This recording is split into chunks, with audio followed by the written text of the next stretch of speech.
Hello good morning friends. आज हम बात करेंगे एस्ट्रल लिमिटेड का।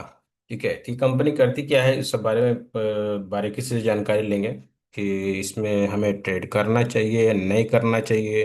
करना चाहिए तो क्यों करना चाहिए, मतलब शेयर इसका लेना चाहिए नहीं लेना चाहिए, क्यों लेना चाहिए क्यों नहीं लेना चाहिए। इसमें बहुत से कंफ्यूजन्स मुझे दिख रहा है, इसीलिए मैंने आज एस्ट्रल लिमिटेड को लिया है। तो अब गौर करोगे एस्ट्रल लिमिटेड का, तो कि ये अ, अच्छे लंबे समय से एक चैनल में, मैंने अगर डेली का टाइम फ्रेम में लगा रखा है, अच्छे लंबे समय से एक चैनल के अंदर ही ये ट्रेड कर रहा है। ठीक है, हाई लो हेलो बना के चैनल में ट्रेड कर रहा है। तो अभी देखोगे उसी चैनल के पास से इसने डिप में से अच्छा खासा एक अपसाइड को मूवमेंट दिया, काफी दिनों से बैक टू बैक अपसाइड को दिया है, तो देन बोल सकते चैनल का ब्रेकआउट। ठीक है, हर ब्रेकआउट सक्सेसफुल हो जरूरी नहीं है, हो सकता है यहाँ से इसको ट्रैप करके फिर से थी। अगर मेरे एनालिसिस के अकॉर्डिंग अगर किसी को ब्रेकआउट पे एंट्री करते हैं तो ये ठीक है। अगर उनका ब्रेकआउट फेल होता है तो आपकी एंट्री जो है ये डिप में, ये तो इस सेंट्रल जो सब सपोर्ट बन रहा सेंटर लाइन का, यहाँ पे आप कर सकते हो। ठीक है, मतलब यहाँ करना चाहिए। मैं सब खरीदने को नहीं बोल रहा हूँ, मतलब एनालिसिस है कि यहाँ खरीदी बन सकती है, नहीं तो आपका जो डिप है यहाँ खरीदी बन सकती है। अकॉर्डिंग अभी इसका प्राइस जो है 1600 लमसम लमसम 1300 1400 के प्राइस के पास खरीदी बनती है डिप में। तो मैं डेली का बात कर रहा हूँ, तो आपको चैनल देखा, मैं इसका वीकली चार्ट पे आता हूँ। वीकली आप चार्ट में देखोगे, ठीक है, तो मैं आपको चैनल थोड़ा डिलीट करता हूँ। चैनल को डिलीट नहीं करता हूँ, हाइड कर देता हूँ। तो देखोगे कि इसको वीकली में आप गौर करो तो वीकली में ये अच्छा खासा फिबोनाची का जो एक गोल्डन रेशियो जोन होता है, ठीक है, तो 0.5 के ऊपर क्लोजिंग मिला है इसे। वीकली है तो मतलब ये बुधवार का जो कैंडल है, वेडनेसडे का कैंडल जो है 0.5, और ठीक इसने जो उससे पहले लास्ट वीक में 0.7 टू 0.5 तक कैंडल को इसने सपोर्ट लिया, और वहां पर अच्छा खासा इसने एक हैमर बोल सकते हैं कि हैमर फॉर्मेशन करके सपोर्ट के पास गोल्डन जो जिसको बोलते हैं फिबोनाची गोल्डन जो, उसके अकॉर्डिंग यहाँ पे इसने सपोर्ट लेके इस वीक में इसने उसके ऊपर क्लोजिंग दिया। दैट्स ए प्लस पॉइंट है इसमें। पहला प्लस पॉइंट ये है कि फिबोनाची के अकॉर्डिंग इसमें बाइंग बन रहा है। ठीक है, डेली टाइम फ्रेम के अकॉर्डिंग चैनल में है, चैनल का ब्रेकआउट दिया है। ठीक है, चैनल ब्रेकआउट चल भी सकता है नहीं भी चल सकता, इसमें दोनों कारण बढ़ रहा है। और दूसरी बात करते हैं कि कंपनी, ये नहीं हमारा फॉर्मेशन क्या रहता है कि चलो कंपनी अगर रिसेंटली देखोगे तो अप ट्रेंड को चल रही है। ठीक है ना, ये अच्छा खासा एक अप ट्रेंड का फॉर्मेशन किया है, अप ट्रेंड को चल रहा, चल सकता है। लेकिन अब चैनल की बात जब हम लोग बात कर रहे थे उस समय, तो भाई इसमें चैनल में आपको डिप में मिलता है तो बहुत अच्छा है, ब्रेकआउट में जा रहा है। तो थोड़ा जैसे वीकली में देखोगे अच्छा खासा ही चैनल के अंदर, वीकली में भी देखो तो अप ट्रेंड चैनल में है। तो और हम बात करते हैं कि कंपनी करती क्या है। ठीक है, तो इसमें तो अभी कंफ्यूजन है वीकली और डेली में। डेली में देखो ब्रेकआउट दिया है तो बाइंग बन सकते, ब्रेकआउट फेल हुआ तो हमें अच्छा खासा लॉस देखने को मिल सकता है, फिर मतलब नेगेटिव हो सकता है। वीकली में फिर भी ऊपर है, ठीक है, लेकिन कंपनी काफी महंगा हो चुका है। ये आप उसका भी डेटा दिखाएंगे, काफी महंगा हो चुका है, काफी गुना ही चल चुका है। काफी टाइम चल जाने के बाद कंपनी में ये आता है, तो लंबे समय से देखो तो ये बोले तो साइडवेज जोन ही बोलेंगे। कोई अच्छा खासा बड़ा मूवमेंट ये नहीं पकड़ा, जिसको मूवमेंट देना था, रैली देना था, ये रैली देख चुका है। अब बात करोगे तो देखो अच्छा खासा इसने रैली दे चुका है, काफी चल चुका है। काफी चलने के बाद भी देखो कि देखो तो डाउन ट्रेंड की तरफ है, चेंज ऑफ करेक्टर भी हो चुका है। ठीक है, चेंज ऑफ करेक्टर हो चुका है, तो जब चेंज ऑफ करेक्टर हो जाता है इसका ट्रेंड चेंज हो जाता है। देखो अगर अभी उसी सपोर्ट जोन पे है, सपोर्ट जोन से थोड़ा सा लेके ये घूम रहा, तो जरूरी नहीं कि इस पे वर्क करे नहीं करे, तो हमें वेट करना, पहली बात तो हमें वेट करना चाहिए, कंप्लीट ब्रेकआउट हो जाने देते हैं। नहीं तो उसको डिप में मिला तो डिप में मिलने का मतलब ये नहीं कि यहाँ से change of character down trend में नहीं आ सकता, आ सकता है, कुछ कह नहीं सकते। हाँ, जो भी करेंगे स्टॉप लॉस के साथ इसमें करेंगे। मैं इतना महंगा जो कंपनी 10 गुना 20 गुना चल गया होता है मैं उसको एवॉइड करता हूँ। ठीक है, मैं इसको इसलिए डाल रहा हूँ क्योंकि मुझे थोड़ा ये कंफ्यूज कर रहा था इसको लेना चाहिए कि नहीं लेना चाहिए। जब तक मेरा 80% एक्यूरेसी क्लियरेंस नहीं होता है तब तक मैं इसको बाय का प्लान नहीं करता हूँ। मैंने ये स्टडी पर्पज से इसको आज निकाला है कि किसको खरीद सकते हैं, खरीदेंगे तो हमारा स्टॉप लॉस कहाँ रहेगा, हमारा स्टॉप लॉस इसी रेट कैंडल के नीचे रहेगा, देन मैं होल्ड करूंगा इसको। ठीक है।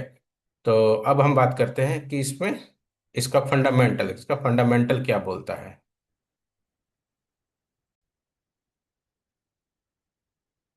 हम बात करते हैं, आगे देखते हैं एस्ट्रल। ठीक है। इसका फंडामेंटल कैसा है। एस्ट्रल की बात करें, जैसे देखिए स्टॉक भी अगर 60 के नीचे रहता तो मैं इसमें फिर बाय का प्लान करता है, लेकिन 77 चला गया, महंगा हो गया, ये तो ये मेरे लिए माइनस पॉइंट हो गया। ठीक है। हाँ, यहाँ इसका कॉम्पिटिटर का बात करें, सुप्रीम, ये फिनोलेक्स इंडस्ट्री, ये सब की कंपेयर में इसका मार्जिन ज़्यादा है, मतलब बेटर है। तो मैंने इसलिए पाइप मैन्युफैक्चरिंग कंपनी में एस्ट्रल को सेलेक्ट किया है। ठीक है।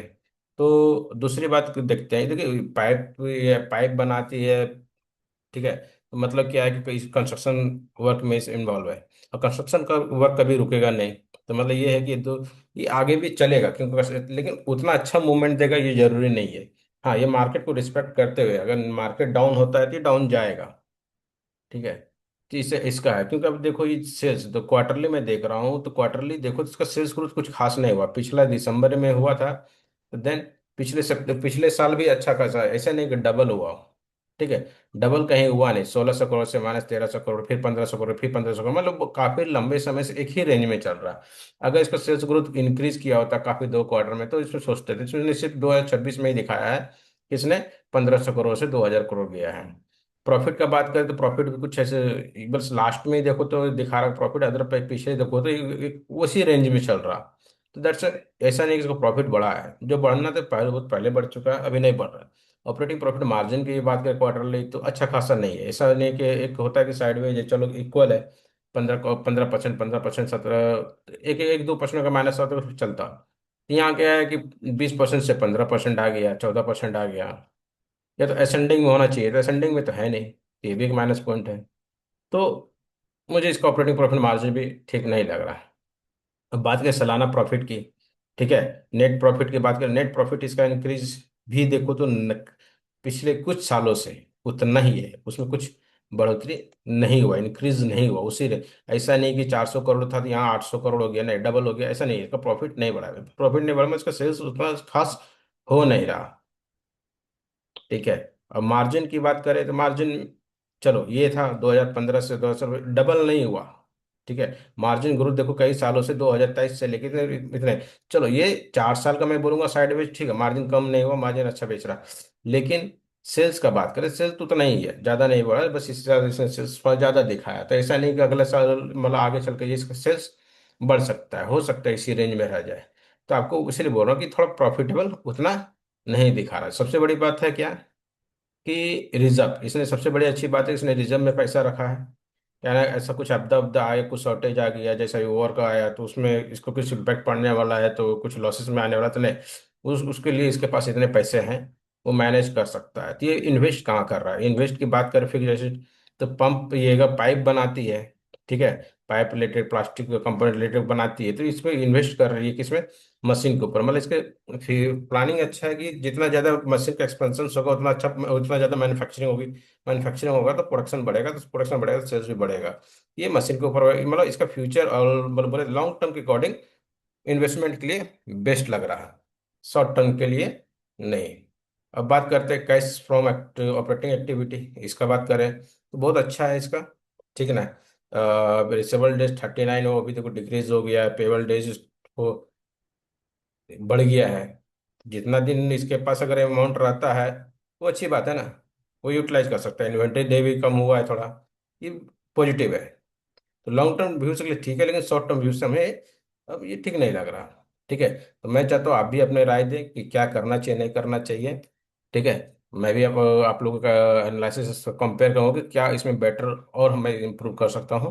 और दूसरी बात, इस मेरे डिस्क्रिप्शंस में मेरा व्हाट्सएप ग्रुप है, जिस पे हम लोग एनालिसिस करके शेयर्स डालते हैं, उस पर लर्निंग का बात करते हैं, वो आप ज्वाइन कर सकते हो।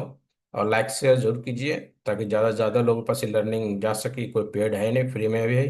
बाद में पेड कर सकता हूँ, अभी का बात नहीं है। और जब तक फ्री है मजा लीजिए। और मैं कोई से भी रजिस्टर्ड नहीं हूँ, ठीक है। बस मैं एनालिसिस के पर्पज से वीडियो डाल रहा हूँ। कोई बाई सेल करने का रिकमेंडेशन नहीं है, करना भी नहीं है, ठीक है। कुछ भी और जानकारी हो तो आप डायरेक्ट मेरा कॉन्टेक्ट नंबर है, वहाँ से कॉल कर सकते हो।